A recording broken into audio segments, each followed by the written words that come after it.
Daisy Lloyd isn't your average teenager. She lost her sight completely at the age of 4 due to the eye cancer retinoblastoma.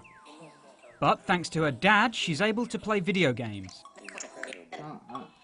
Yay! He makes games that use audio cues and narration to make the experience more accessible for blind people. I used to play games like Mario Kart on the Wii and stuff, and most of them don't have speech, so we as blind people don't exactly know what's going on.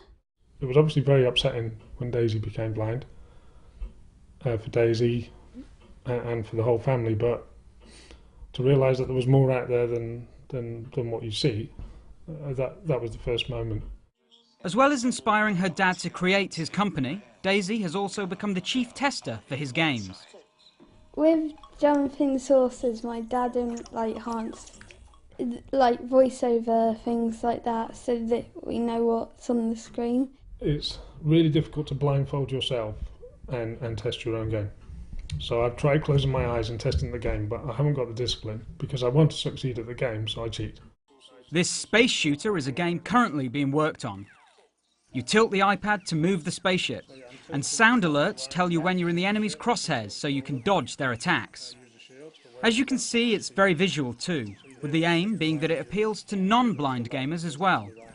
Okay, Mystic Jelly entry for Lettish is as follows. Redirect Wizard Lettish. And this augmented reality card game is another one being worked on by Daisy's dad.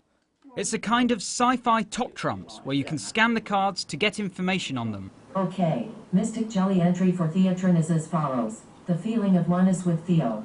Right. At the moment, games like these are the only real option for blind people. I don't think the current setup of game design, AAA or otherwise, really accommodates for blind and visually impaired yet, but I think it's getting there. Game accessibility is really coming a long way in the past few years. Like I can read my Xbox now because there's a screen reader on it. So it's small, big things like that that are never around before that are really starting to kind of build up. So I think we've got a long way to go, but it's starting to be on the right track. It might be a while yet before the bigger companies start to focus on making games more accessible.